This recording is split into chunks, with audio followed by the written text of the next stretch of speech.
Good morning, afternoon, and evening to everyone in the stream right now.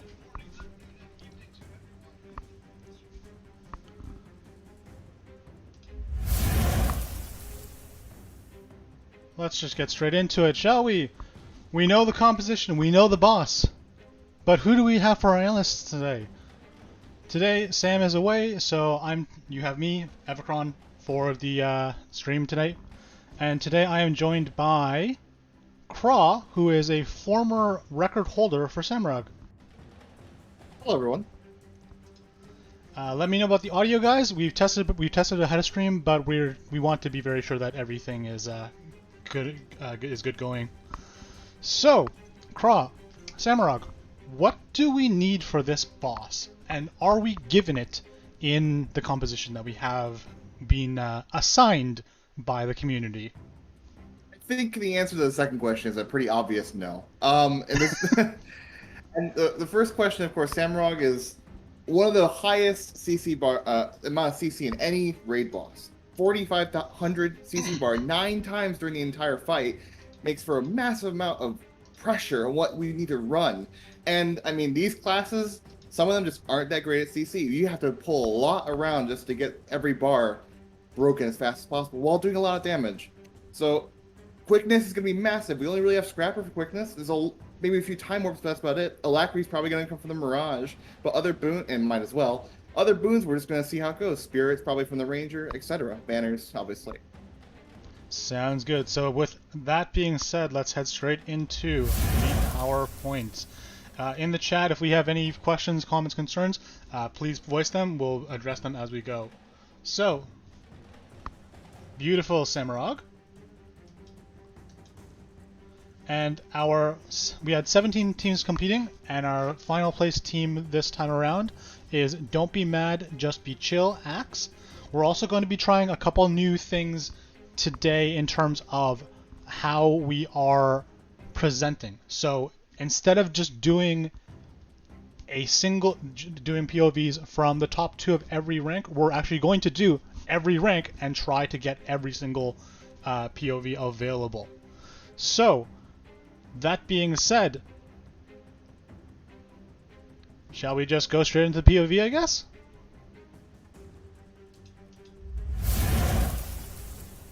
Your mic is muted, Evo, in the Discord, so I can't actually hear you. Oh, my bad. Alrighty okay. then. So let's go straight into the POVs, like I said. Yeah, so we're going straight in with these very interesting classes.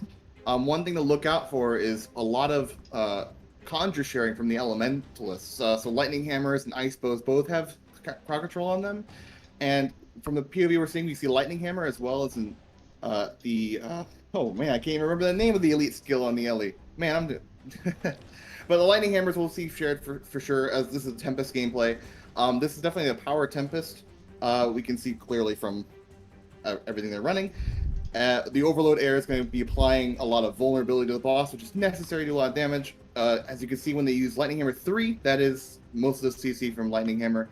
When we watch more of this, we can also see the Ranger is Power, which is actually something interesting. I don't think we're going to see that quite as much later on. Power on Core Ranger doesn't seem to be quite as powerful, but they are running Longbow, which is probably for pushing Rig'em. The Core Mesmer also, interesting enough, is running Focus and Greatsword, so I think there's a lot of Rig'em pushing going on, because I believe Focus and Sword do the same amount of CC to the boss. So some people might notice that actually we're going at an accelerated rate here. I have a character called Everchrono. It's a chrono. I've cast Alacrity on all the VODs, so we're going at 1.25 speed if anybody's interested.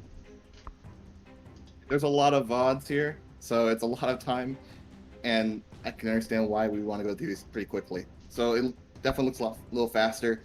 For those who don't know, Samarog's a very, very buggy boss. You might notice once in a while there are extra animations he's doing, or doing them for far too long when they should cancel. So we'll see later on.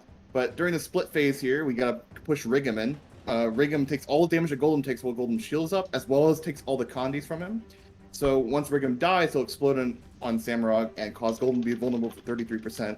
Oh, I see you're changing the quality. There we go. There we go. Yeah, I thought I adjusted all of the pre-prep to 1080, but not all of the available VODs are 1080. So We'll have to possibly bother people later on to get a higher res if we can, but otherwise, continue. Another thing to note about this, because we're all sharing, you can note there's a Scrapper. Scrapper's in a separate sub. They're trying to share as much quickness as the group as possible. I believe the Core Mesmer and the Mirage are both running Inspiration. I know the Core Mesmer is. And at least the Core Mesmer is running Mimic SOI. Actually, I need to check with the Mirage. I don't think the Mirage is. I think later on we might see that. But We the may not have Mesmer, POVs for those what? ones, so that might be why you can't check that, actually. No, I can check the log. There's ways to check in the log. You look at distortion in the log. You can actually see if they get enough distortion to show if they have inspiration. Well, sounds That's good. the way. Yeah, blurred inscriptions gives you distortion, so you can tell if someone's running that trait. There's a few downs here. It's unfortunate. Samarog has a lot of really, really annoying mechanics. There's so many big AoEs that don't look as big as they are, especially the swipes. And you really just have to stand behind him. And with Lock and Key, what people call the friends mechanic, you can see quite a few times there's a little bit less space than you'd really want in the fight. And some fights, you may not have any. You can see the Lock and Key mechanic on the screen right now. They people to walk away, and it gets really tough. And we're seeing LA gameplay here. This is the Tempest, and we're probably going to see the same weapons on Tempest on every fight. Scepter, Warhorn seems to be a very common theme for Tempest, just because it's the best. Weaver and Natural Habit. Yeah, also, interesting enough, Weavers tend to be very high DPS. They're one of the highest DPS classes in the comp, so we're probably going to see Weaver at the top of the charts for most of them. Well, I'm sure that makes Elementals players very happy to see 3 of the specs in representation in the first place. A bit about the team itself, so don't be mad, just be chill. Axe. They've been part of the Raid League for a while, but they haven't been participating due to scheduling issues. So this is sort of like a reintroduction for them into the league. And they played for fun, but it was a good experience for all players. So, sounds good to me. Yeah, I just like to note that, like I said earlier, the Scrapper is a 10-man quickness. This is a common theme we might see for some groups, but not all. And it's really interesting how people decide when they're going to go heal Scrapper, which this group has, which is a pistol shield build, or the usual power quickness Scrapper, which is with hammer. There are a few other variations, and we'll see them along the way, but that's how this group is going with the heal Scrapper to give as much quickness as possible. Yeah, I guess we don't have much other than just to let this play out at this speed, I guess. But as you mentioned, there's a lot of conjure sharing going on. In this particular case, the greater elemental of choice is the air elemental, and that's because it provides a stun. If you ever play World vs. World, for example, and you have a bunch of summons for the elementalist using the minor elementals as well, those actually hurt quite a lot, and you can burst people fairly well with those. There was a point in that you could actually see the Lock and Key mechanic was actually the one that caused someone to die there in the spikes, just because of the positioning was really hard to get there. What was boon uptime for this? Did you check this for this log actually? Let me look at the boon uptime real quick. Usually boons, it really depends, especially with a quickness scrapper like this. It looks like boons are kind of dropping, but also, to be fair, it's really hard to keep up boons in this kind of comp, especially just due to the nature of Samarog being so spread out, even though the gyro boots are so massive. Well, on the next, yeah. Whoa. I believe my computer is having a little bit of a fit here. Our next team at rank 16 is the Drunken Quaggins with 6 minutes and 17 seconds. Composition's the same, so I guess let's just keep going, right?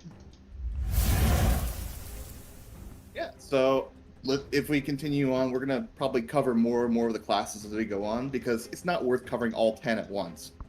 But you'll see their chat cover is quite a nice one on this video. I really enjoyed it. So we have a Core Mesmer POV here, I believe. Yep. And this Core Mesmer is running inspirations. You can see when they use their signets, they're gaining distortion, which means they're running blurred inscriptions. As well, they're running illusions. You can clearly see because they have the ammo in their F1 skill. So this is okay, interesting build. I'm surprised about the mirror images, which is something I thought about with this build, because if you have the illusions trait with Mind Rack, you have 2 charges, you need a lot of clones. So getting that extra clones from mirror images can really help out in making sure that you keep that off cooldown while getting your F3 off for the CC, which is obviously necessary for CC. Do you think that it's also like useful for them to use? Sorry, you already said the CC aspect with the F3, correct? Yeah. And also, like in this group has a heal scrapper as well. However, they elected, instead of having a 10-man quickness scrapper, they kept it in 1 sub for 5-man. So it looks like the other sub is kind of left to their own devices for quickness. And it's difficult to say how painful it is to play without quickness, especially on a boss like Samarog, especially if you get stuck in skills like Blurred Frenzy on Sword 2 and Mesmer, when you can get knocked back by a shockwave into a spike. It's such a pain. So this player has been flashing their trait lines for us. Did you happen to catch if they were in illusions for Phantasmal Haste? Well, they are running Phantasmal Haste, and that's the second trait. But also interesting enough, I note that they weren't running the second trait in illusions in the first line. The second trait gives you quickness from your phantasms as well, which is extra quickness. Instead, electing for the ammo and mind rack, which is the F1. It's an interesting choice. Like I said, I'm not sure about it. I didn't try it myself, so I can't say. But it seems like they're doing a good job with it. So, also once again, a power Cordon Ranger. But interesting enough, from the log, you can note that they actually have a Condi Tempest. So something to look at if you can watch closely for any of the fields the Condi Tempest may place down. It's a lot of fun. Very fun class to play. So I think one of the things that we're going to be noticing is just what players opted for in terms of which spec to build. Some specs, obviously, there aren't too many options available, but maybe we'll see like Core NG being a power version or a Condi version. Like you said, we've already seen between these two compositions a power Tempest versus a Condi Tempest for the composition for itself. Reference, yeah. And for reference, in this group, this is a power Core NG, which uses rifle, and it really depends on the build. But usually, I would imagine standard build is usually a bomb kit, some sort of mortar kit, usually a grenade kit, some variation, maybe throw mines. It really just depends on the build. I believe this player is running rifle turret in mine, and then they're running nade kit. So it's an interesting build for Core Engineer, especially power, which there isn't really a set build for. So it's really interesting to see how people will use these core classes, because there's not really set builds for them. It's really hard to find the right way to build it. For sure. Yeah. We still have about 33% left on Samarog here. I'm actually going to up our speed a little bit if I can. Yeah, there's a lot going on in Samurai. I guess I explain a little bit of some of the pains of this fight. The lock and key, once again, it's not the worst mechanic in the world. You can definitely deal with it really quickly, but the problem is, like I said, positioning. And positioning on Samurai is really the key to doing high damage in this fight. If you have poor positioning, you're going to be going down, you're going to be not attacking the boss when you really should be. There's just so much you could be doing that you will be missing out by having poor positioning. And obviously, like I said, the CC on the boss, the Defiance bars, there's so many of them. We want to get those done as fast as possible, because the quicker you get them done, the faster you can attack the boss, and the faster you kill the boss. It's such an interesting trade-off, how much CC you want to put in, while also how much you want to deal damage. And for reference, in this log, actually, the Core Necro was the highest CC of anyone in the group, by quite a lot, actually, by about 2,000. I think we can actually see that right now. They have their interesting to see how much the Core Necro could do, considering, unfortunately, Core Necro just really isn't a damage class. There's nothing you can do with it. I'm sorry. It sounds really mean, but there's not really much you can do with Core Necro, and I feel really bad saying it, because I actually like Necro. So Spectral Grasp, Flesh Golem, and let me just transition here for us. Yeah, Spectral Grasp is a classic, because especially to spears, if you're inside Samarog and you have other spears around you, you can shoot out multiple Spectral Grasp, and all of them will hit Samarog. Anyways, continue on. So the next team that we have is Boss Needs Ice Physics and Echo. Composition is the same as everything else, so let me transition us into their boss kill. Yeah, and something interesting about this kill. First, we're going to see banners as the POV, which is going to be a lot of fun. Yellow class represent. Alright, and also, the top DPS in this group, alright? This banners, here we go, alright? I love seeing banner players, and an interesting thing that's very common on Samarog, very, very common, even in top tier groups, we'll see sometimes players use Wild Blow. And people think Wild Blow is only for the CC, but there's another reason for it. It extends your Berserker duration while you're in it, allowing you to get usually almost perfectly timed Berserk, so you have it up for at least 2 phases.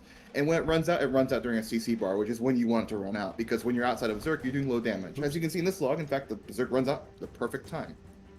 And yeah, someone mentioned in chat the core Kandi Engie. Yes, later on we might even see more of that. Core Kandi Engie is notoriously difficult to play, and does similar damage to Kandi Hollow. This is also the first time we're seeing a scrapper that isn't a heal scrapper. Instead, they're running Hammer. They are a power quickness scrapper, and power quick scrap does a lot of CC.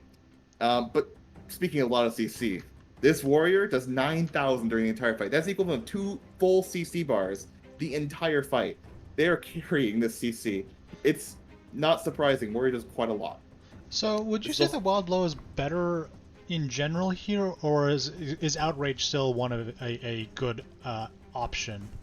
When I play Warrior here, I always play Wild Blow. I think it's just better. Outrage is good, but you don't need to, if you're going to use Headbutt, I mean, you can get the extra extension from Outrage. It's not really as much worth as Wild Blow in most cases. Now, there are some cases where you can use Outrage.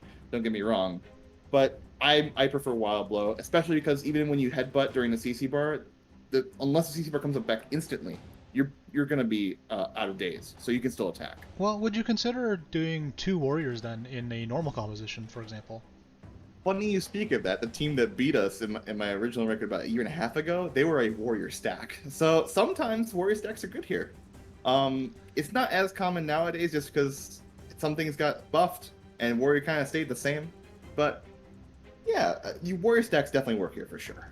I feel like a lot of players kind of forget that warriors themselves are just considered a DPS class. They don't need to be strictly banners, and I really hope that we can get that changed very soon, especially with the new EOD specs coming up too. Yeah, the beta's gonna be fun, but I think we'll talk about that a little later. Because I want to mention that what you said there, Warrior's DPS, it's true that Warrior's DPS spec, the unfortunate thing about Warrior is every other class seems to get touched a lot in their DPS. Warrior, not so much. It kind of stays the same. It's, barring one large F1 change for Berserker a long time ago that made Power Berserker a thing and made Kandi Berserker not fun to play, there hasn't really been that much change to Berserker in a long time. So it stays about the same while all other classes change around them. So you can see Warrior constantly throughout everything doing very similar damage while every other class is jumping wildly between it. How do you feel about the banners then? Is the banners the problem? Is it just there's no other better utilities to take?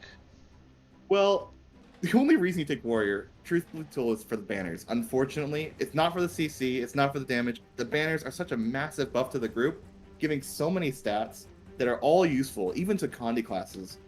It's never not worth bringing one. You should always bring a Warrior if you can, except in very specific scenarios, such as like on other bosses like Solus Horror and Largus, which we're not doing here. It's just, banners are such a powerful buff, there is almost never a time where they're not worth it.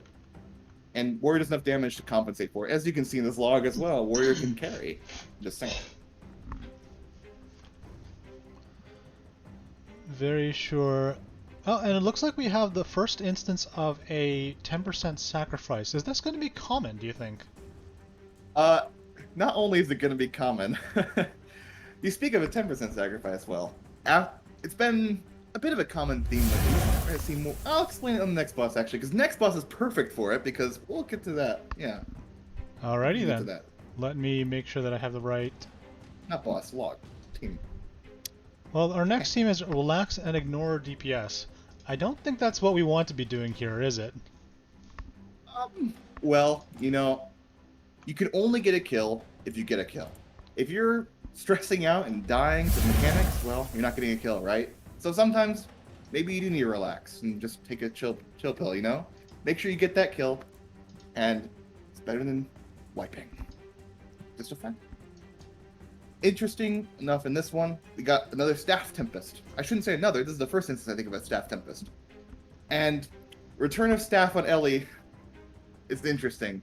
I feel like Scepter Warhorn might be better, but if you're a Staff player and you're trying to heal, it's decent weapon.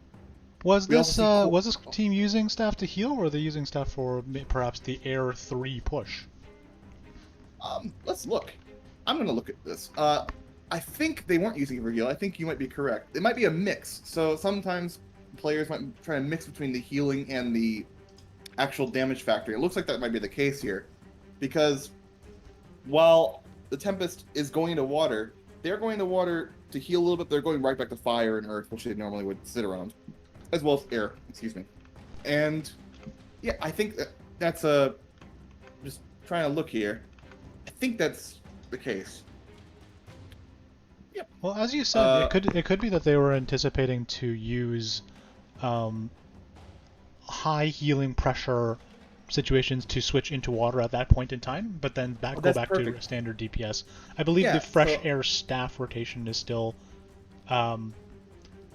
serviceable, perhaps. Staff is I'm sorry to say to all Ellen's chat, staff is a pretty bad weapon. I shouldn't say it. It's a really mean thing to say. I don't like staff. But if you really want to run it and you need absolute healing, especially during the splits in this fight, swapping to water is definitely a good idea in staff. And you can get a lot of healing out of it for a really quick burst heal. So, while it may not be the best weapon DPS-wise, it definitely is a decent weapon to keep people alive. Especially if you don't have a healer, which this group doesn't seem to have a specific dedicated healer, as their ranger is a Condi ranger, and their Tempest, like I said, is staff, but they're still doing a good bit of damage. I wonder then if we're supposed to be getting a quote-unquote better long-range weapon for elementalists in End of Dragons. One can hope. But also, I want to talk about the POV here, because we have the first instance of our core NG, and this is a power core NG. You can note they're running Mortar Kit. It's a interesting thing. I don't think they ever go into Mortar Kit, actually, because they're using it for the Tool Belt skill, which I believe is a CC. I have to check that again, but I remember checking it yesterday, and I cannot remember, but I believe it is. But also Throw Mine, the skill they just used a few seconds ago before the phase ended. Also, both throwing the mine and detonating the mine are both CCs. Core Engine can do a lot of CC on this fight, and some logs actually have the Core Engine doing the most. In this one, it's the Warrior, but still, Core Engine did quite a bit, about 3,000 for the entire fight, which is almost a full break bar. No CC on Mortar. I'm talking about the tool belt skill content. Okay, you have the chat open as well. Perfect. I was gonna say. Yeah. Isn't CC? Alright, then it's not a CC. I'm my mistake. I couldn't remember. I think you can still get a chill field off of the Mortar Kit skills, so like that's a little bit of CC. An interesting point about that, because Samarog is invulnerable when the CC phase are active, and when I say invulnerable, I mean you can't apply conditions. So you may be able to apply a chill before, but afterwards you won't. It's a blast, so yeah, you could get some chill from it. But that's... Yeah, so and also you can see in this log, they have chill for a lot of it anyway, so even applying extra chill probably isn't going to do anything crazy. That, by the way, I don't know if you noticed, 20%, someone sacrificed themselves, which is interesting, because normally people just sacrifice at 10%, but if you do 20% and 10%, we get a double sack, which is a much more common thing in very high-end groups, and getting 2 people dead, so you just skip 2 CC bars entirely, that's 9,000 CC you don't have to do. Unfortunately, there were some knocks from that swing, but... Oh, so what you're saying is that wasn't the triple sack, and that was just a missed hit. Yeah. Unfortunately, they got hit by a swing. That's unfortunate. Well, our next team in rank 13, as soon as I pop this front end. It's the RL group. There you go. And... I guess we're going to see an interesting POV here. Once again, a different class than we've seen before. I think I'll leave it until people can see it, because I think some people might be happy, because we're going to be seeing the Weaver. I guess I said it already, didn't I? Whoops. Oh, no, that's fine, that's fine. But something fun about this. This Weaver is the solo tank. Wait, what? Now, the solo tank Weaver... I got to do some... Hold on, let me get some quality adjustments on the... That's okay, I'll explain this while you do that. The solo tank Weaver. So Samarog has a fixate mechanic. Whoever is the furthest person away whenever a CC bar finishes, more specifically, about half a second after the CC bar finishes, he's going to fixate on someone. If you're the furthest person away, every time, you will get the tank every time. So this Weaver is taking the tank for every single fixate. It's a very painful process, and I know what it's like. It's usually a thing for druids, but we're going to be seeing this Weaver get a lot of fixates, get CC'd quite a lot of times. And for that reason, the Weaver actually doesn't bring very much CC themselves because they don't need to. Their Lightning Hammer probably is shared. Actually, I know it's shared. I looked at this. Also, another interesting thing, a fun thing about this one is that the core Mesmer is running Pistol. This is for the CC on Pistol 5, which is a really fun usage of it. I'm surprised we didn't see Focus or Sword, not Sword, Focus or Greatsword. Pistol's really interesting. I wonder. Pushes. So obviously you said that the Ellie is the quote unquote tank in this position, and well, you can very much see that there's not a lot of base health going along. So whomever their healer is, they're doing a great job of keeping them alive, or they're just getting the CCs very quickly on time. Yeah, here's an interesting point about that, because during the splits, you can probably notice that there's actually quite a lot of heal pressure. People don't think there is, but during the splits, that's where most of the heal pressure is on Samarog. During the fight, there's almost none. There's a bit of arena damage, and that's about it. You'll see that most of the damage Weaver takes is probably from arena damage, as they sidestep most of Samarog's attacks. One thing I do want to note, because I really want to get to this, is something really cool where they're placing lightning fields down. Generally, this is with a Scrapper or some other classic place lightning like a Tempest with Overload Air, and they're leaping in it. And then those leaps do CC. So leaping in a lightning field is CCing. We will actually see that later on as well. This is such a cool mechanic, and combo finishers are much, much harder to do, even in higher end groups. It's hard to do combo finishers. Actually, it's funny that you bring that up because we do have that balance patch coming in on Tuesday where the combo finishers and combo fields will prioritize your own. So, do you think that's going to affect teams that use this sort of strategy in the future? No. The thing is, the great thing about combo fields is that we already have it built in, generally, for combo fields to be used by the people who need them most. And generally, it's not the people who place the combo fields. A good example is like a Deadeye on Karen, which drops smoke fields for the Mirages. The Deadeye themselves doesn't use that field because they're going to get that most of the time. So I don't think we're going to see much changes out of that. Now, there could be some. Combo fields are actually really, really, I don't want to say janky, but that's basically the word. Combo fields are really janky. If you ever try to blast 10 people with one smoke field, you can do it, but there's some weird mechanics going on with combo fields that make it really strange. You also lightning hammer drop for 30% there. I thought that was the target cap for fields, not necessarily the mechanics themselves. The way combo fields work is weird. It's actually the first 5 people to use it, not 5 people target cap. It's a little more complicated than that, because like if 10 people all try to blast the same field, only 5 will get the blast. So you actually need 2 fields for that. It's complicated, and probably a little bit more complicated than I'm even making it out to be fair. It's a lot more complicated than just target cap, you know? It's hard to say. Well, short of that, short of that though, this group also did do the double sacrifice, so it looks like we may be starting to see those more frequently here. Yeah, in fact, I've actually wrote it down in every group that's coming, because I think that the double sack is very, very effective, and we'll see it depending on the DPS of the group, and there are definitely some classes you can sacrifice, to say the least. Well, our next group is the unit of power, the Watt. Yeah, so let's see if their composition was any more electrifying. I think we're getting another. Oh no! Okay, we're getting another different class this time, a completely different class. Oops. Ranger this time. It's all right. I think we're bringing Condi spirits. So when I say Condi spirits, I mean the Rangers playing Condi. They're bringing spirits. This is an interesting one. So, I find interesting is the use of Entangle here. Now, for all my knowledge of this, I have actually never run Entangle here as a Druid. But as a Ranger, I think it might be necessary here, especially for some groups that have trouble immobilizing. And I'll explain once we get to the split why. But the spirits obviously give buffs. So Frost gives 5% buff to power damage, Sun gives burn on hits, and Water Spirit. And this Ranger is running Condi. You can pretty clearly see they're running Axe and Offhand Dagger, which is very much a Condi weapon. And there's Shortbow for Shortbow 5, especially for the CC, is pretty effective. No worries. Core Ranger is not the greatest DPS class. We get the instance of one class that even if you try to grind it as much as you can, you're probably going to do a lot less than the Soul Beast. Not that you can't do a lot, but it's just difficult. What do you think about the use of the dagger instead of torch for this fight? So I actually had this same question myself, and I'm not sure which is better. I use both my Condi Soul Beast. I don't use Shortbow. But you need Turbo here probably for CC if you're going to run something for CC, of course. And so I think Dagger might be slightly better than Torch. It seems to connect, doesn't it? I mean, it could be a trait that I'm forgetting with Soul Beast specifically, or not Soul Beast, Ranger specifically. Well, I think that I don't think there is. I think there are some Torch traits. Maybe I'm not 100% sure. It's been a long time since I've looked at Condi Ranger traits. To be fair, I don't want to speak out of line on that. Some interesting things to note, though.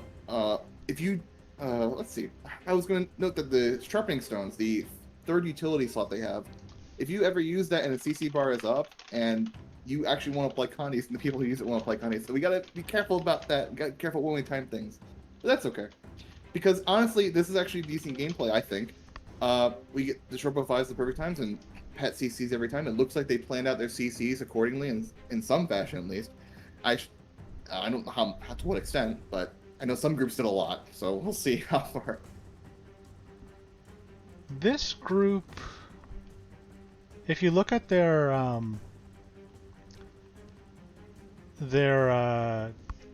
sub-squads, they have a very unique sub-squad system. Yeah, this is I believe this is the idea of sacrifice. And when I say sacrifice, not in the sense of like you dying, but more lines of give some classes that don't really need quickness, put them in a different sub, and they'll figure it out on their own. So this group, we have written here that they have double mimic SOI and Sand Squall. You're looking at the wrong notes. Oh, is ooh, whoops.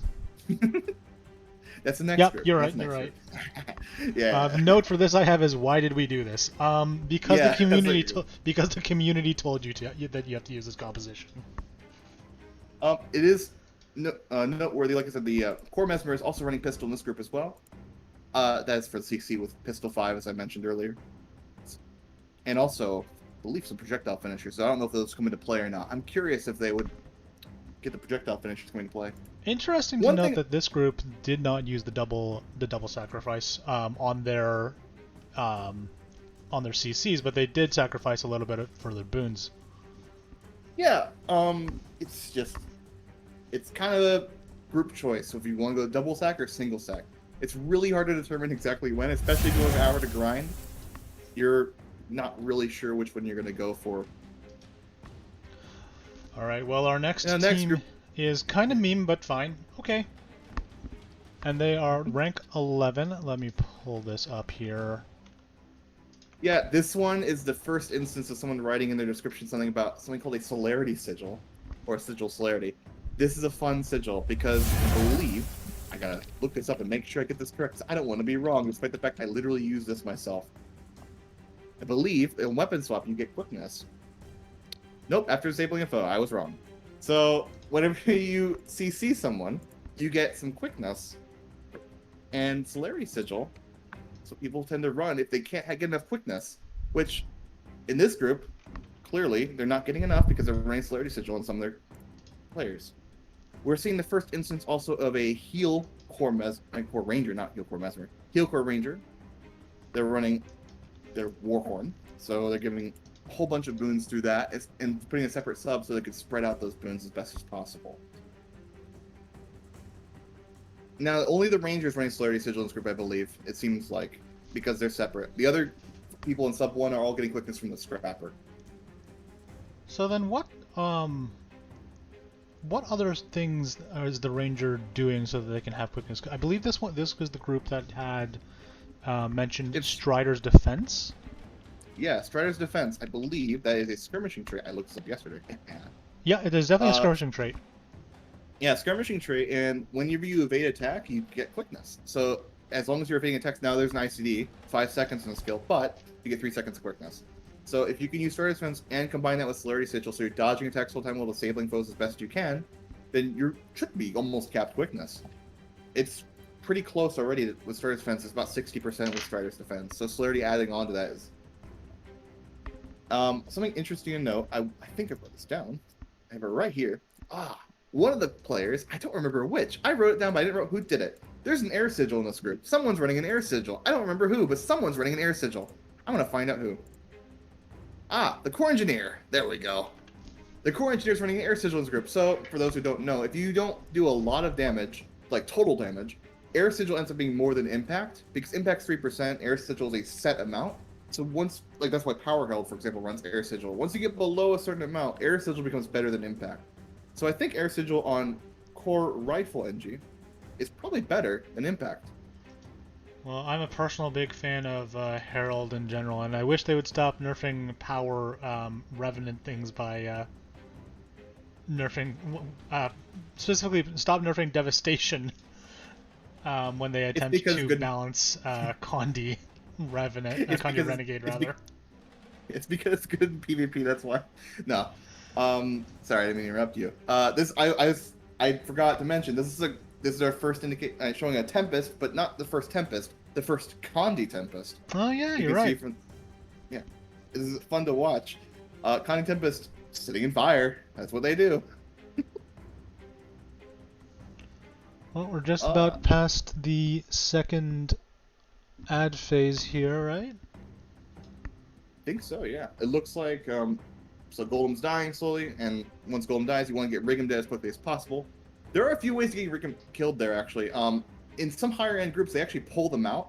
Now, when I say higher end, I mean depends on when I say higher end, because I don't think we're going to see many groups pull them out at all. Because a lot of groups just apply Condies to Goldem at 33%. Those transfer over to Rigum. Rigum continues to take damage. And so Rigum's already low by the time Goldem's dead, and he just dies in Samarog. So I don't even know if people might even pull him out. Some groups might. We'll see. But pulling out Rigum is sometimes faster. If you're a power comp, it's going to be faster. But, yeah. Yeah, so people are talking about close hits by Samarog. We're seeing this, lots of spears, a very small space. When the greens come out, you gotta find a spot to stand, or you gotta dodge every attack. It's difficult. And we got a single sacrifice there. Alright, well we got the next team, Quantify, not the Q type, the team that starts with a K. And they have hit rank 10 with a time of exactly 5 minutes. Return to the yellow class. Return of the yellow class. We're seeing it again. One of my favorite classes to play, Power Banners. God, I love their intro. It looks very much like Lucifer from Netflix. I've never seen it. Oh. I have written in my notes here, low spotter warrior is pain. Oh no. I have a feeling we might see, yeah, in fact the warrior's already dropped spotter. You're going to see, usually, if you hit 3 hits with warrior, and they all crit, you get all your adrenaline. But if you drop spotter, you might not crit. And if you don't crit, your F1 doesn't come up. Well, in this case, they're M5. But that's such a painful thing, because it breaks your entire rotation. It feels terrible. Another instance of running Wild Blow, by the way, just to mention that. No, we already saw a Core Engineer POV. We also have a couple more coming up, I think, that is Core Engineer, although I guess that's spoilers. Yeah, there is one. Oh, fun one. I'll leave that for later. Yeah, so, the Core Mesmer is running Greatsword. Just to note, Greatsword, I believe they're pushing in. In fact, let's see, I need to watch it. Yes, I believe they did push in with Greatsword 5. So, it's a fun one. Also, another instance of the Condi Core NG. Very painful class. Very, very painful class. But rewarding. We also see like here the Wild Blow usage. Yep, Wild Blow to keep up as much Berserk uptime as possible. And goes right into the next phase. And, well, the Berserk unfortunately ran out. It depends on the timing. It's really awkward to get those timings correct. But also an interesting thing about Samarog tanking here, note how they haven't really brought him out of spears. When we don't bring out the spears, you already have one side you can't stand on. Then you have a second side you can't stand on because he's probably attacking it. Then, when the lock and key mechanic is like that, you have 3 sides you can't stand on. The entire group's on one side of the boss. If you move an inch with that lock and key, you're going to kill someone. I don't think we give enough credit to players dodging or rather jumping the shockwave. Like we see that mechanic very commonly in even open world with like Tequatl, for example. I remember seeing this. This is a cool thing. So actually, I don't know if you noticed, but they stopped rezzing there. And the reason they stopped rezzing was actually to CC the boss, because CCing the boss is more important priority-wise than rezzing that person because they were almost alive. Because if you CC the boss, you do more damage. So in that case, waiting just a second to CC the boss and then go back to rezzing the person was probably a better choice then just immediately rezzing that person in the spears. I remember seeing that. Oh, it's such a cool move. I think it was definitely good priority usage. I do love how you're calling it the lock and key mechanic, whereas it's been colloquial known as friends. Yeah, I call it friends too. I don't know. Lock and key seems more formal, so I like using that word. That's fair. But yeah, friends is what it's mostly known as, and honestly, it's probably better name. Not that saying lock and key is a bad name, but friends is a great name. It's just funny. You say it real quick. He's like friends, friends, friends, and everyone's yelling it in chat. And then someone kills this person who's getting CC because they put their friend circle on the person who's getting CC. They immediately die, and it's like, why did they die? And well, I'm not suggesting anyone from any group I may have practiced with at all, by the way. So yeah. Well, and there's that sacrifice again. Sacrifice, exactly. So are we giving diving score like things for that now? Like they're getting a 10 out of 10 on how quickly they're out in the draw there. Whoops. Yeah. So I am a firm believer that if you don't GG within 1 second of you getting CC'd, you're doing it wrong. In fact, if he is invulnerable for any time, you're doing it wrong. I'm just kidding, of course, but. So we'll say that's like an 8 out of 10 or 9 out of 10. Anyway, Yeah, speaking of 8s and 9s, our next team at rank 9 is the tried and tested strategies with 1 second faster. Do you have music on these POVs? Because I think I wrote down the song is relevant in this POV. Oh, is it? I don't think we can play it, unfortunately, but... Unfortunate. Yeah, for those who don't know, it's a shitty flute of My Heart Will Go On. And I think you'll see why when you see the POV of the person who's playing this. Because I have never seen a person more in pain in this POV. And I understand why. I read the description. I believe... Sorry about that. I believe their chat cover kind of tells it all. Yeah, this is core Condi Necro, where you go in your shroud, you press 2 buttons, you go out of shroud, and you don't really know what to do because you're doing very little damage. So I will say that unfortunately we only have a 480p video for this, so I guess this really is hell. It's okay. This is actually the common experience for core Necro players. I'm sorry, that was mean. For core Necro players, I'm sorry. I really am. I'm sorry that you had to play this. This is probably the worst class to play in this. Not that...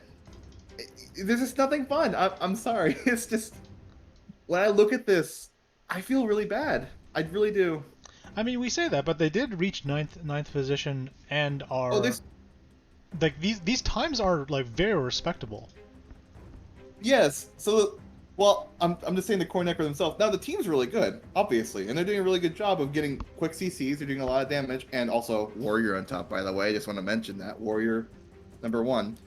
But it's just unfortunate that the core Necro, even in the best cases, I don't think a core Necro is going to be doing just that much damage. Even in the best cases, it's unfortunate. It's just the reality of the class and how they built it. There's just not really much you can do on it. One thing to note, though, they are running offhand Dagger, which is interesting, because Dagger 4 transfers Condis onto the boss. So that's why they're using Blood as Power. I think that's why they're using Corrupt Boon as well. Yes, the Corrupt Boon is actually a little bit, word's not confusing, but curious to me. Like, what boons are we corrupting here? So we're not corrupting any boons. I believe they have a trait in Curses now. I don't remember the name of it, but a trait in Curses where when you use Corrupt Boon, it actually gives you poison on yourself. Now, I haven't actually watched too closely. I don't think they ever fully cast Corrupt Boon in this POV, unfortunately. But I believe they would give themselves poison, and then they would transfer it with Dagger 4. That seems very, well, for one thing, that's a very, very strong, different optimization choice instead of, say, for example, running Corrosive Poison Cloud. Maybe. Corrosive Poison Cloud gives weakness, though, I think, right? Does it give poison? It's, well, I mean, still poison on the area that it's affecting, but... Oh, let's see. I'm gonna look it up. Yeah, there might be some other choices. I'm not sure if Corrupt Boon's the best choice necessarily, but it still works. And to be fair, yeah, moving Condis off of you to the boss is actually a staple of Condi Necros in general. 100%. Yeah, so it's not that uncommon. I wonder Hey, if they had any issues with the warrior light fields and any cleansing bolts. Oh, is that? Oh, this is also a sacrifice POV. yep. The core necro, very common occurrence. The core necro is the one getting sacrificed first, unfortunately. It's Yeah. okay. They're necromancers. They can come back, right? Right, exactly. I want to mention someone mentioned in chat. Mentioned with like two rotations call today. I agree. I'm not saying that you're bad or anything. I'm just saying core necro is not a fun class to play. I don't envy your position. And Well, yeah, you can trade for all VIP and Corrupt Moon at once. That's why they ran both, by the way. oh, was that not a sacrifice and they just got killed by friends? Ooh, that's also unfortunate then. Well, our next team, however, let's try to speed this up a little bit now.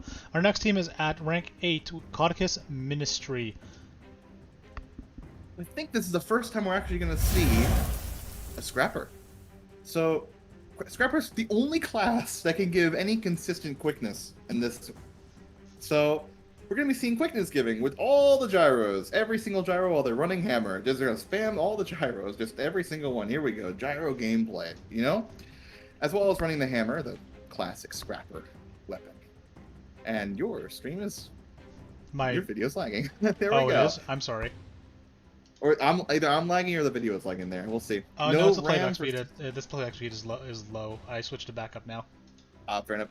I did want to mention that. I was going to save it for later. But I don't know if anyone runs RAM. Maybe someone does. And I don't remember it. But RAM, the batting RAM, I don't remember being used. It can push Rig'em as well. Are you okay? There you go. I'm fine. Sorry, I'm trying to adjust the quality of the of the video coming in. Sorry. It's all good. Yeah, so we're seeing Scrapper here. This is a Scrapper for 8 people. So this is an 8-man quickness Scrapper. They're probably running high boon duration to give as much quickness as they can. And the Mirage and the Core Necro are left in the dust to get their own quickness from somewhere else. And if they can't get their own quickness from somewhere else, which they don't because they have 5% quickness and 6% quickness respectively, well, they're just going to have to play without it. To be fair, the Mirage, does it need a lot of quickness? Because it's, maybe its staff ambushes line up better with their clones at that front and make it easier to not accidentally cancel and kill your own clones. First, you might think that, but there are a few things that require quickness on Mirage, and it can be a real pain. So, Mirage does need quickness. It doesn't need as much as other classes, but it still wants it. And so it could be... We gotta be careful here, because the reason they're probably not giving quickness to Mirage as much, because the Mirage is probably also running some other things. I think... Now, let me look at this. I actually should have looked at my notes. I didn't even look at them. They're right here. I believe this... Is this a heal? Oh, I have some other things. Holy... I got this. Oh, the quick Scrapper. Oh my gosh, I've missed all this. The Scrapper's mostly getting all the fixates here. There are a few they're missing, but they're trying to get as many fixates as possible. There's a shield on the Warrior instead of an offhand mace. And instead of Time Warp on their Core Mesmer, they're running Moa Signet for CC. So, those are all interesting. Okay, Mirage Quickness, 3-gun Golem. Yeah, and the problem with Mirage and Golem, of course, is confusion. Even on Samarog, confusion does damage. So we want to be... Yeah, it's hard to... It's really painful to play Mirage with... I can only say it's really painful to play without quickness. Yeah, everyone would be mean. No. Well, you mentioned the Warrior having the shield. They have the axe as well. The axe main hand while they have the shield. Is that correct? Yeah, I guess I hadn't mentioned it. The Berserkers generally will run double axe. I mean, that's just almost a given with Power Berserker. You're going to see double axe. Their other set is usually going to be double maces. That tends to be the most common variant, but sometimes we see offhand shield, or sometimes we see single offhand mace. I think most cases in this we see double mace, but in this case we're actually seeing mace shield, which is much more interesting than mace. Now, I can't remember if it's more CC or not, and I'm really mad that I didn't look this up beforehand, because it's been a long time since I used shield on a Warrior. We got the double sack, by the way. I think. I don't have it written down, so this might not be a double sack. There might have been some deaths, but I don't remember. Oh no, this is double. No, this is not. I don't have it written down. Well, let's keep moving along. We've got Critical Fail next at 4 minutes and 38 seconds, and they are rank 7. Now, this is our first Mirage, and finally we're gonna see some alacrity. The class that should not exist I'm sorry. I don't like Staff Mirage. I still like playing it, but I think it should give alacrity personally. This is my opinion. But it's still a fun class to play and gives a really good amount of alacrity. So we're going to see it be giving a lot of alacrity. As well, the core Ellie is running Staff in this group, which is really interesting. I think this one was a core Ellie on heals, wasn't it? I don't think so, actually. The core Ellie is doing more damage than the Ranger, and it's doing more damage than the Scrapper. So I think the core Ellie actually isn't healing here. I mean, you and I have seen so many POVs that you can forgive us if we mix some of them up. Yeah, I think there is some core Ellie healing later on, but I don't think this is specifically core Ellie healing. But yeah, we get a lot of boons here. This group is running very interesting subgroups. They're running 10-man Scrapper quickness, and obviously the alacrity coming from the Mirage. Also, I wanted to note, I have it written here, the core Ranger is running a really interesting build. Really interesting, because they're running double axe in the one slot, and then they're running sword warhorn, which is really interesting. Not a very common build, even for a core Ranger. In PvE, you wouldn't see sword warhorn unless you're probably healing. So I think they're using that for extra boons, perhaps? Is this a case of a Power Ranger? Yeah, axe would be a power set, because offhand axe on core Ranger is power, for sure. So this is definitely power. Also, I just got your joke, and I'm mad I didn't get it when you said it in the first place, and I'm sorry for chat. He didn't say it. Never say that again. Thank you.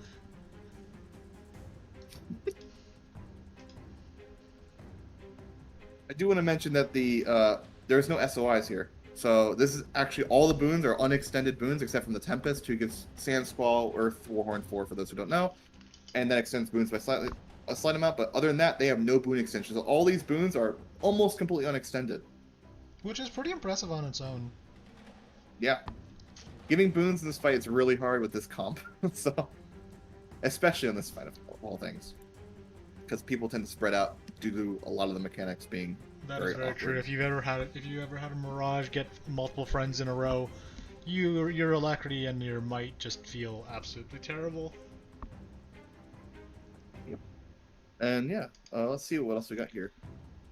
I wonder. This is another group that started using their conjured weapons in specific ways. They actually wrote it in the description that they want to get best use out of their plenty conjured weapons by our allies.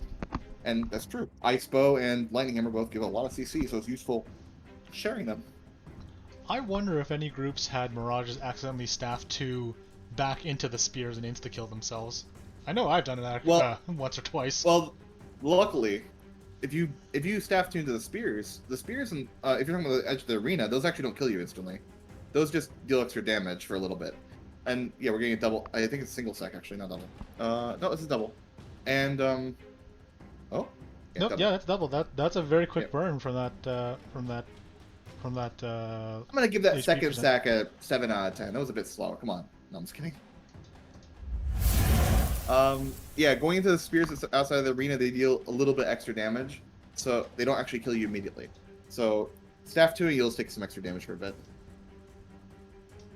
Alright, well, next we have Lonely Raiders in your area at 4 minutes and 31 seconds and rank 6. We get to probably, I don't want to really say the most painful POV, but still one that I look at and I'm like, I would not want to play this build. I don't envy the person who decided to play this build, because I feel bad that someone made them feel for this, or they told you you're playing core powered Necro. Right, our last Necromancer POV was Condi Necro, right? And this one's Power?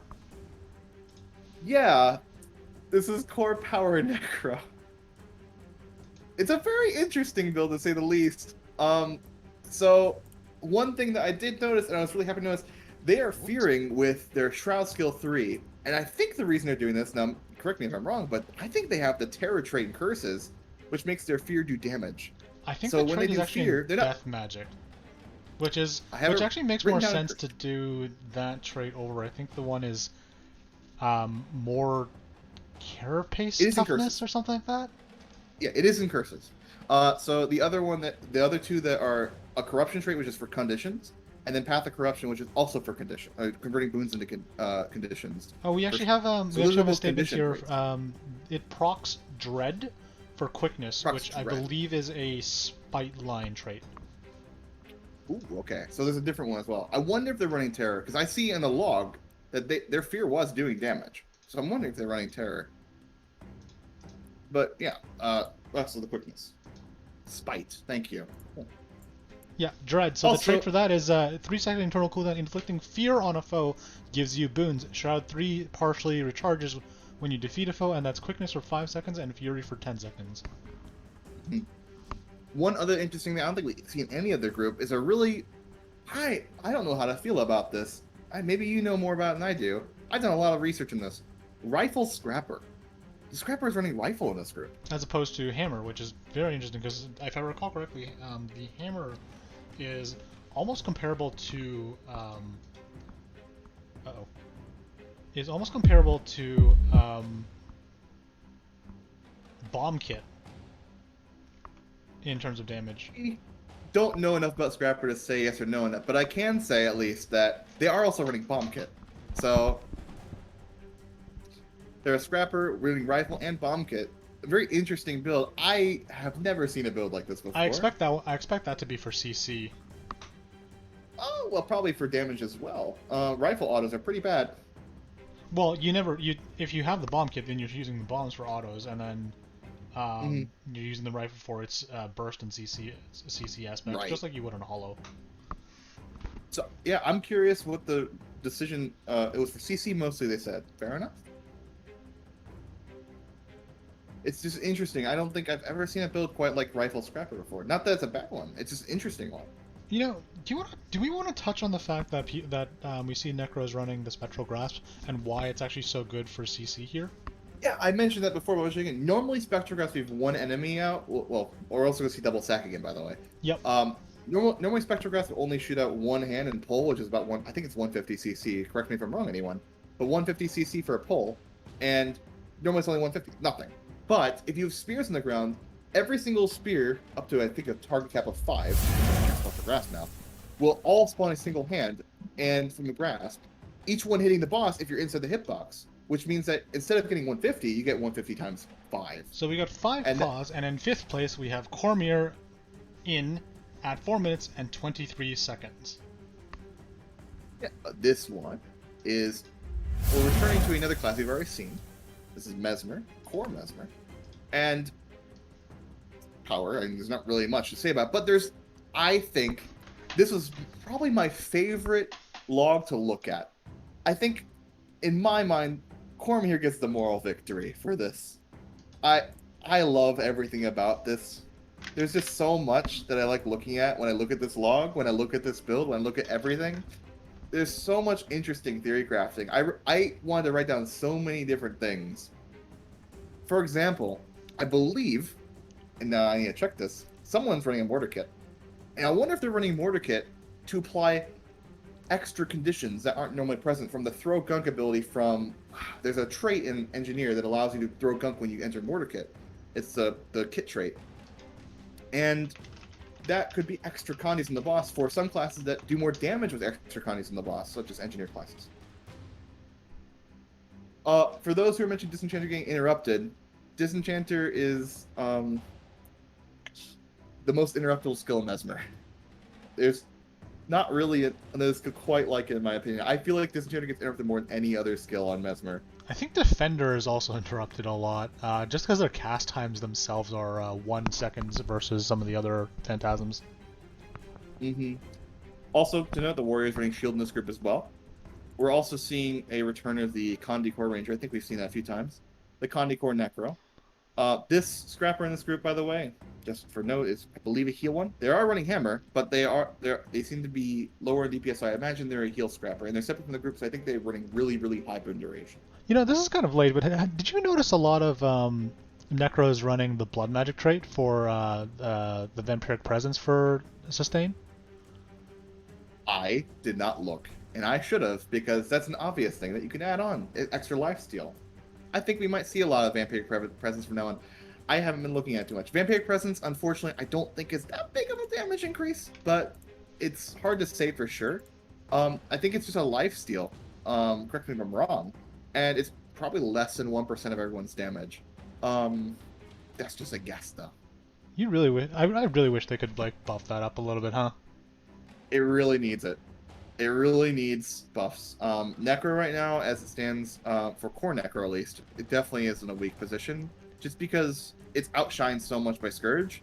And if you really want to play a power class well, there's not really any weapon on that has a good auto attack for power, which means that you're really gonna be lackluster on core Necro if you're playing power. And to be honest, just on Condi too, because the weapons aren't that great except for Scepter. I think that I mean it almost feels as if Renegade's Dance of Death and Soulcleave Summit kind of like not replace but like are just superior options, right? I'm sorry to completely cut off what you said. I forgot. This Core Energy's running Elixir X. I would definitely look this up. We're going to go to the next group in a second, but they're running Elixir X. That's a big deal. You should definitely look that up. Sorry. Sorry, I've actually just lagged out here. Give me 1 second. That's okay. Where is the stream thing? Oh, you're still here. Oop, that... Everything all right? There we are. Something is... Oh, dear. Oh, let's see. Are we still on stream? I think so? Let's see if I can hear myself.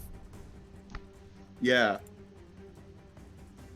We're still here. I think we can hear everyone now. I'm not sure what happened. So... I think I'm...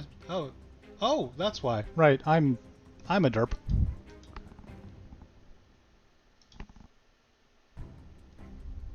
Something wrong. Yeah, no, everything's fine now. Everything is fine. Everything is fine. Don't think calamities. Are they rank 3? I think we have a tie. Oh, we do. I'm going to Your fix POV this. is only the corner stream. Yeah.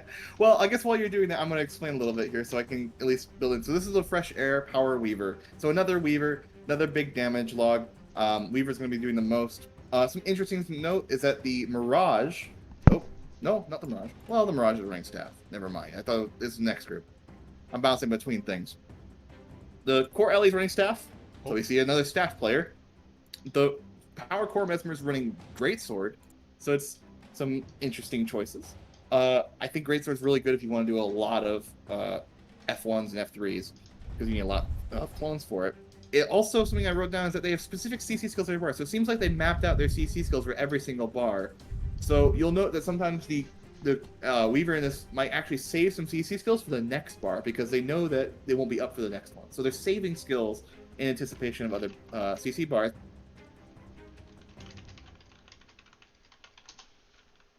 Uh-oh.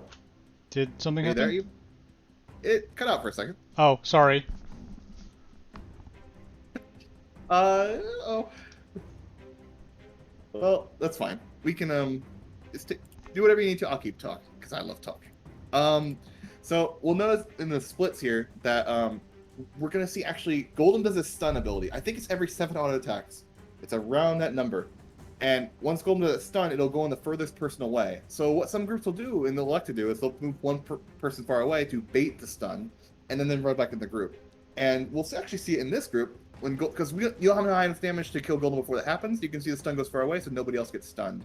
We saw earlier there were some stun breaks, but in this group they actually bait the stun so they don't have to bring any stun breaks. So something interesting about this Weaver I don't think we touched on for the last Weaver. The last Weaver was running Bolt of the Heart. This Weaver is running Fresh Air, as you can tell by the quick attunement swaps available into air. Mm-hmm. Yeah, it's interesting choice. I believe that this is almost comes down to player choice of which one you want to run. I don't know which one's better necessarily. I think off the top of my head I would personally say Bolt of the Heart, but I don't think Fresh Air is that bad. There's a reason why, for example, you don't really run Executioner on Daredevil in this fight as much anymore. You always run Improv. It's not that you just do a lot more damage sometimes. It's really hard to say. Well, Now, that one's also because the Magnet Bomb is just busted. That too, to be fair. But yeah, once again, we're gonna see the Gold Helm baits. So they're planning all the splits up accordingly. And then we have a comment here: Fresh Air equals more DPS and lines up with break bars better in faster groups, which is more CC. Which I definitely That agree makes with. Having played Fresh Air Weaver for, I mean, it was basically my main for a very something really long time. interesting here. They're attacking the boss while he's behind. You can attack the boss while he's doing that long attack after 33% that he always does. And you can. They actually made it so he only walked a little bit. He actually jumped out to try to CC someone. So just an interesting note. You can attack the boss there. He's vulnerable. And there's And the first double sec. sacrifice, second sacrifice Yeah. coming in soon. Oh my gosh, did I miss it? Wait. No, this is Calamity. Okay, that's later. All right. Okay.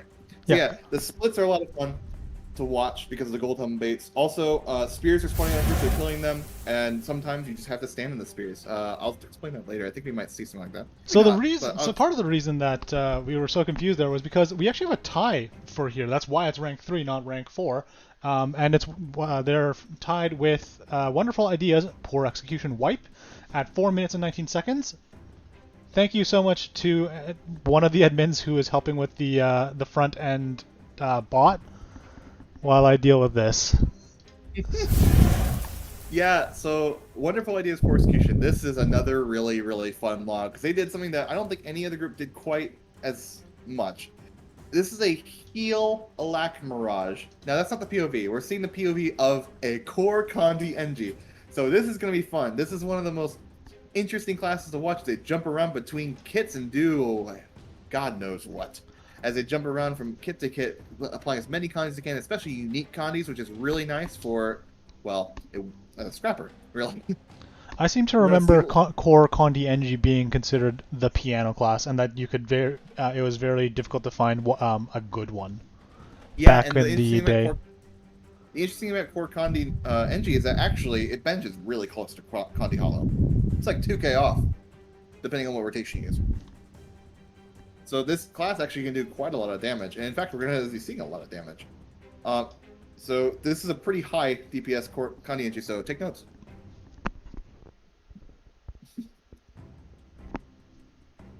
Some other interesting things. Once again, the Warriors running Shield. The Scrapper is also running Hammer. They are, I think, a 10-man quickness Scrapper. I think they have some notes here. They do. Oh my gosh, I missed it. I wasn't even paying attention. The big old bomb push. Did anyone see that? He pushed a big old bomb. That's a very crisp timing that you have to get there. Yeah, and what's also interesting here, though. Sorry, but what's also interesting here is what they've done with their subgroups. They have one group of 5 and then 5 groups of 1 after, and this is obviously for Spotter, I believe. Spotter, the unique buffs, 10-man quickness. I think it's just yeah. So Spotter is for the group of 5, and all the other groups are separate. Because I mean, really only a Scrapper, but that's fine. You want to, yeah, spread out the other buffs as much as possible. As we can see, Vampiric Presence on the bar. We're also going to see double sack. Another interesting is they're running Celerity Sigils that I mentioned before. So we're seeing a lot of quickness generation from people on their own when they disable. Also some Conjure usage. So Conjure usage is very good for CC. Condi Engie on 1.5 speed. True, though.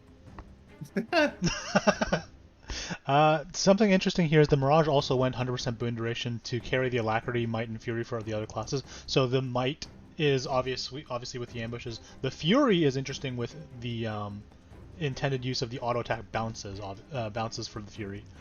Yeah, interesting note. I mentioned, heal Alack Mirage. Like I said, the heal Alack Mirage comes to fruition here.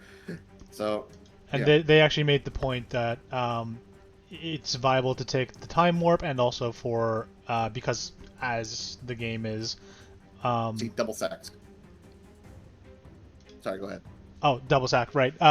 Which means we're getting close. Yeah. The with people spreading out so much for various things, it's very hard to give proper boons, and people running around with as they quote the Scrapper running around like a headless chicken.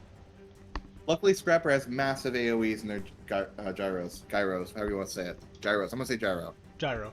Well, it's not a chicken, but it's a duck. And that's the next team with Practice is Overrated People. Boom. I think this is one of only 2 groups in gold this time, right? That is correct. Let me... This is a fun one. So we kind of building on all the ideas that we actually seen so far. This group kind of takes in other. It basically just a combination of different ones. We have shield on the warrior. We got our rifle core energy, so it's a power one. We got a core Condi ranger. They're running torch. We got the mesmer. I believe they're running inspiration. We got Tempest Power Tempest gameplay right in front of us, right?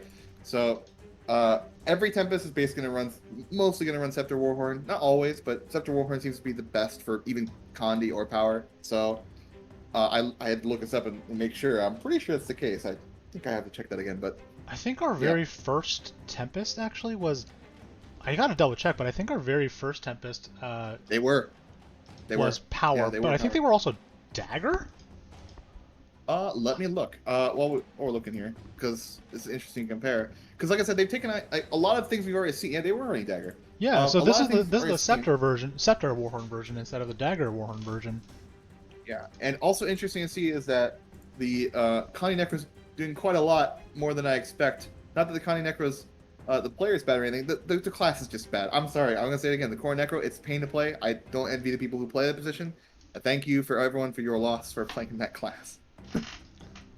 Something interesting. I believe that yes, the Core Mesmer is also running Mimic SOI, which we've already seen. And they're running Inspiration to deal with that, giving 10 man instead of 5 man for the SOI extensions. Yeah. You know what else is curious? We saw a lot of elementals with contra weapon drops, but this particular Tempest is using Arcane Blast instead of the typical Lightning Hammer. Yeah, and that's something interesting I noticed as well when I looked at this log. They aren't really running conjures as much. The conjure sharing can be very powerful, but if you have enough CC to CC the bar real quick, then you don't need it. As long as you have enough CC, it's a complete DPS choice. I believe Arcane Blast is better than Lightning Hammer. Now I could be wrong, but I haven't played Ellie in a long time. But well, I have a personal gripe. I have a personal gripe with conjures, and they just they're just so clunky to pick up. There is a lot of problems with it. What position? This is number 2. Yeah, so we got one more after the one more in the tank here. So we're gonna see a lot of ideas that we've already seen. Notice how the green's going to have group. I think they bait stun in this as well. So when you see one player might run out and bait stun, I can't be sure. I don't remember the order of these. Yeah, so if one person going out, perfect. They bait that stun outside of the group, so nobody has to deal with it. Unfortunately, they can stun themselves, but sometimes that happens. You're going to see a precast overload air right there. This is just a lot of combination of things we've seen before. Position 2, and I think this is 406, right? Sorry, one more time. I got distracted. Someone asked in chat what position and time. I think this is a 406 at position 2. Position 2 is correct, and it is. Oh God, why do I have to put this in seconds? Yes, 4 minutes and 6 seconds. Also, because double sack, I gotta read this off quick because a lot of things. There's a lot of things they're doing here, and actually a lot of things I'm missing. So I apologize, but also just to put into perspective, their core Ellie is actually running focus. Something I don't even know about. I'm kind of lost in that kind of stuff. Well, we have a little bit of time, so like we can. Do you think you covered everything there, or do you want to move on to the? Yeah, I guess I'll cover a little bit because I want to give them a little bit more credit because they have a description I didn't even read off of. So they're talking about their elementalists taking the fixates at the start.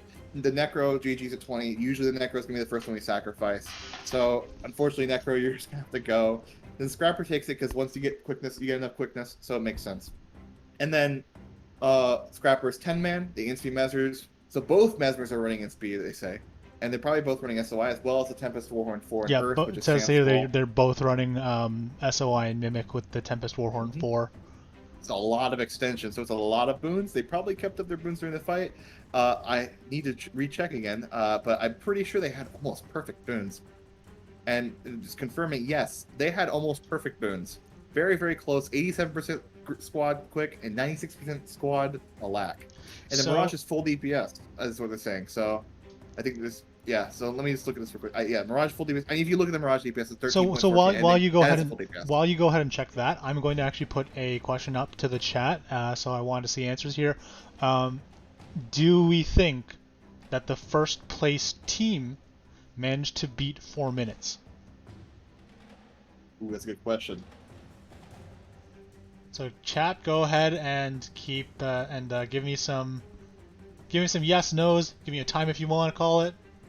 So yes, I actually want to ask an even further question because when I did Samarog and I grinded a long time ago, about a year and a half ago, we got a time about 3:42, and that was the record at the time about a year and a half ago. Did they beat that? Did they beat my old record?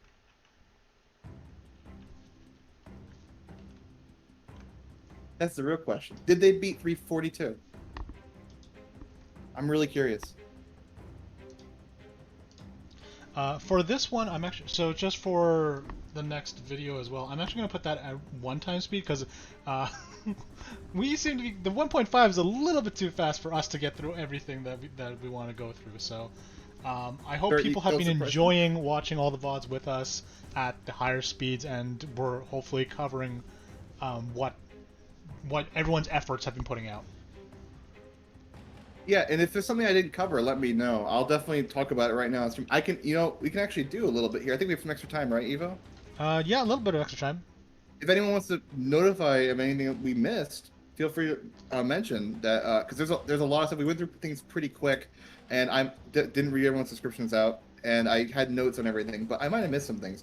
Well, I mean, we're not going to read descriptions word for word, but... Well, I'm not going to leave... I'm obviously not, but I'm the notes on them. But, But also people are talking about something that I talked about earlier, which is good to note, that leap finishers and lightning fields are a CC, and that is probably something we'll see with this next group when we get to rank 1. But was there anything else anyone wanted to remember? It's not just leap finishers, but projectile finishers as well, which I believe the Rangers have the most access to at that point. Linka accusing us of stalling.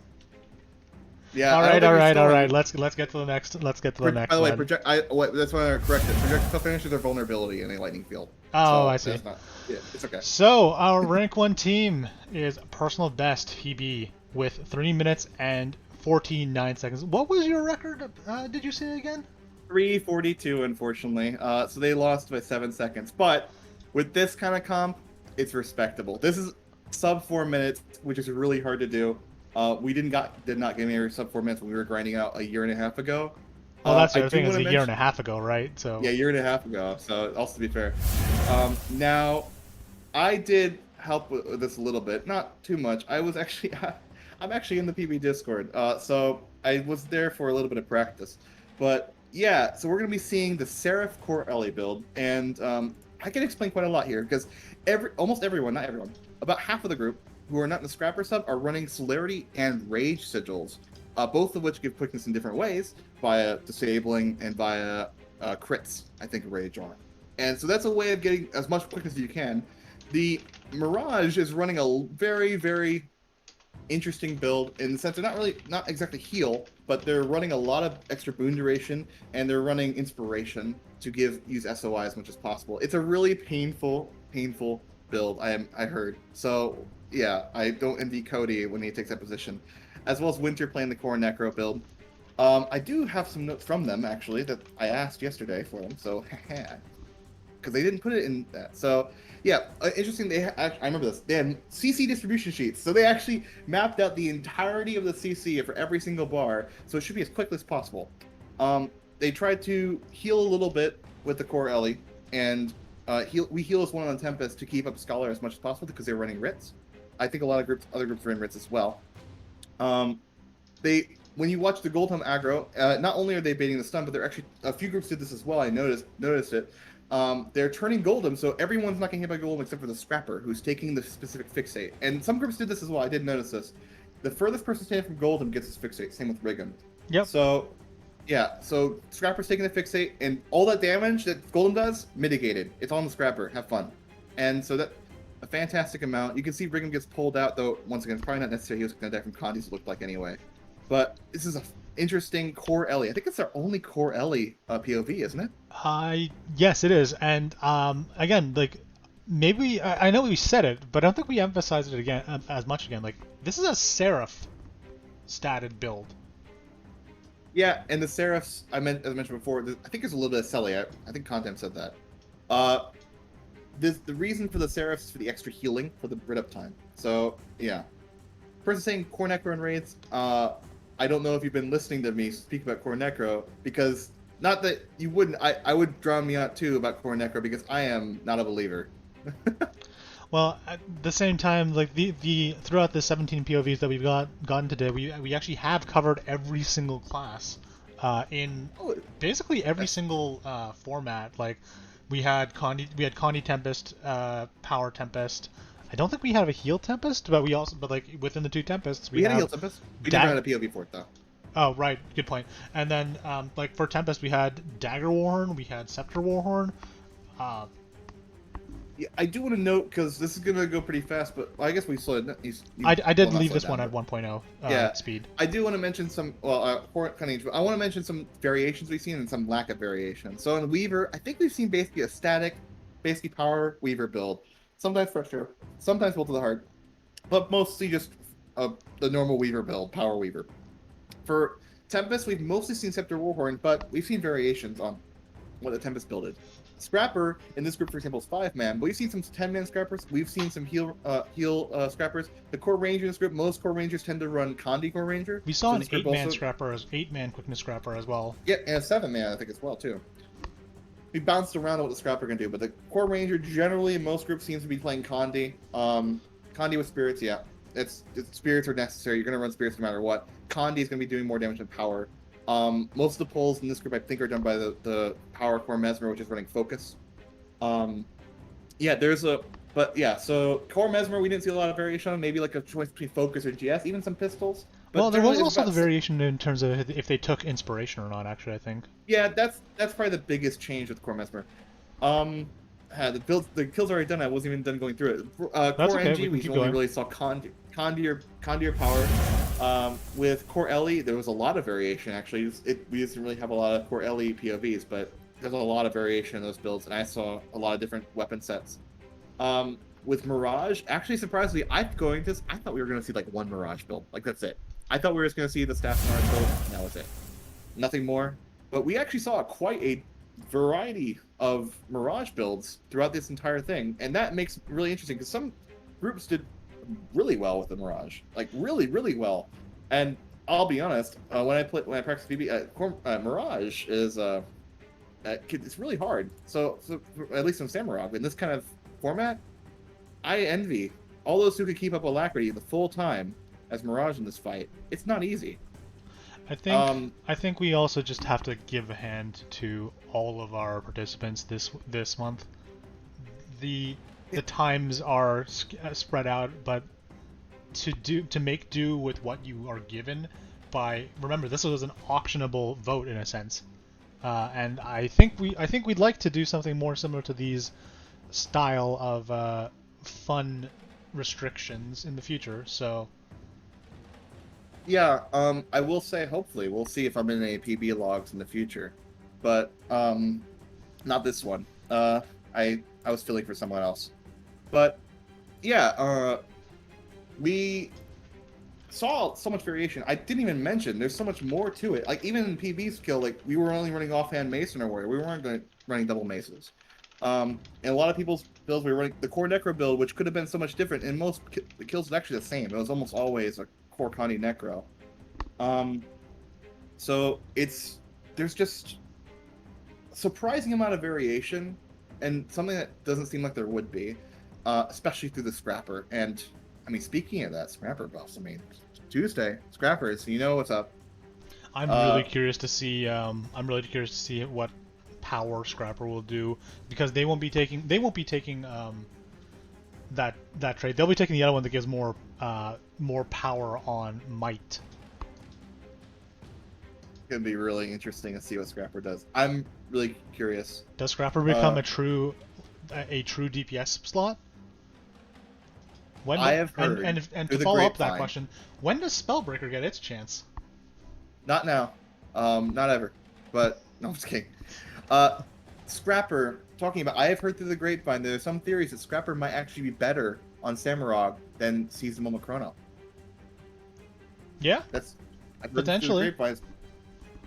Yeah. Sorry, so Yeah, I'm we'll just going to address I'm going to address Keep really talking quickly about it. some of the questions in chat about rewards. I have not actually figured out the distribution of rewards for the August month yet. So please have patience with me for that. It was a fun, interesting thing. I guess kind of irrelevant, but interesting point. Tuesday, the beta. Will Harbinger? I mean, I'm not hosting. We're not hosting anything at all. But I know like, we're if not. you want to, I'm just saying. What are your thoughts on that, Evo? Because I don't think anyone's going to hear your thoughts on this. What do you think's going to happen? I'm just curious. Oh, I am. I'll be honest. I'm kind of just a little bit disappointed because I feel that all of the builds are kind of linear and pre-thought out. There's not as many choices of traits to decide upon. It's either you go full power, full condi, full support. So I'm sure you can build around whatever. And I think that